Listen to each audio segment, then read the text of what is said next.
Kapapasok lang pong balita, matapos ang mahabang deliberasyon at masalimuot na debate, pasado na sa Senado ang kontrobersyal na Sin Tax Reform Bill na magtataas ng buwis sa alak at sa sigarilyo. Live mula sa Senado, may report si Jam Sisante. Jam? Yes, Jessica, matapos nga ang mahabang diskusyon, inaprubahan na rin ng Senado ang Sin Tax Reform Bill na magpapataw ng mas mataas na buwis sa alak at sigarilyo simula sa susunod na taon. 15 senador ang bumoto pabor sa pagpasa ng Sin Tax Bill, habang 2 naman ang bumoto laban dito, sina Senador Francis Escudero at Senador Joker Arroyo. Sa kanyang explanation of vote, sinabi ni Escudero na mula pa noong congressman siya sa Kamara ay bumoboto na siya laban sa anumang panukala na nagpapataw ng karagdagang buwis. Hindi nagpaliwanag ng boto si Arroyo, pero dati na nitong sinabi na ayaw niyang madaliin ang anumang panukala dahil lamang gusto ito ng Malacanang. Sa ilalim ng panukala, sa susunod na taon, magiging 12 pesos per pack ang buwis sa low-price cigarettes. Magiging 16 pesos per pack ang buwis sa medium-price cigarettes. Magiging 20 pesos per pack naman ang buwis sa high-price cigarettes. Unti-unting tataas ang buwis sa mga sigarilyo hanggang magpantay-pantay ang buwis ng lahat ng klase nito sa 26 pesos sa taong 2017. Sa fermented liquor tulad ng beer, 20 pesos ang buwis sa mga produktong may net retail price na hindi lalagpas sa 22 pesos, habang 25 pesos naman ang buwis sa mas mahal sa 22 pesos. Tataas din ito sa mga susunod na taon alinsunod sa mga regulasyon na ilalabas ng Department of Finance.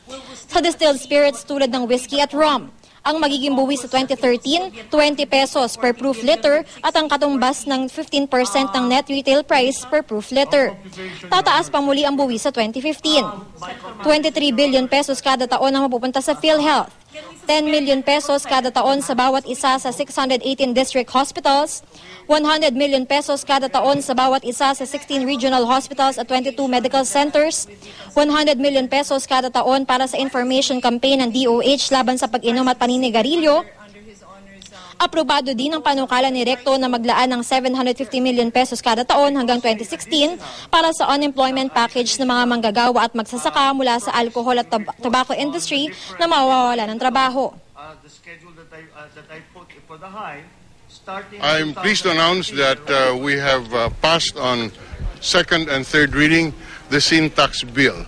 After much negotiation, we have agreed on a 3-tier system for taxes on cigarettes, and we will maintain a 60-40 burden sharing between cigarette and alcohol.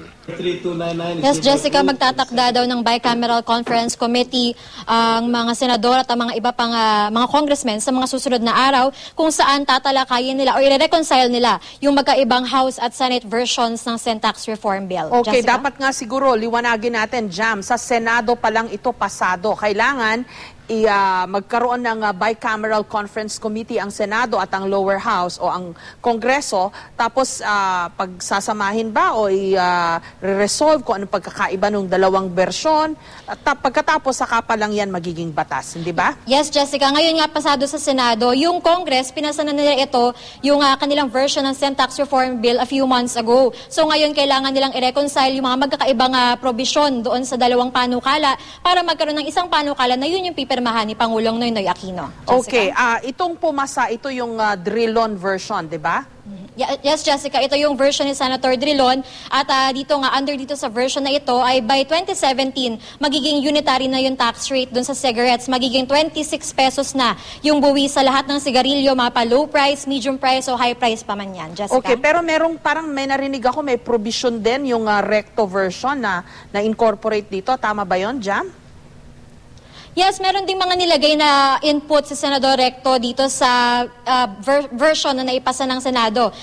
Actually, si Senador Ralph Recto nga yung nag-propose na i-layout kung saan ba mapupunta yung mga makukuha mula dun sa Sin Tax revenue. So, siya yung nagsabi na dapat meron ditong specific talaga na portion na mapupunta sa PhilHealth at mapupunta dun sa iba't ibang ospital, sa iba't ibang distrito. Jessica? Okay, maraming salamat, Jam Sisante.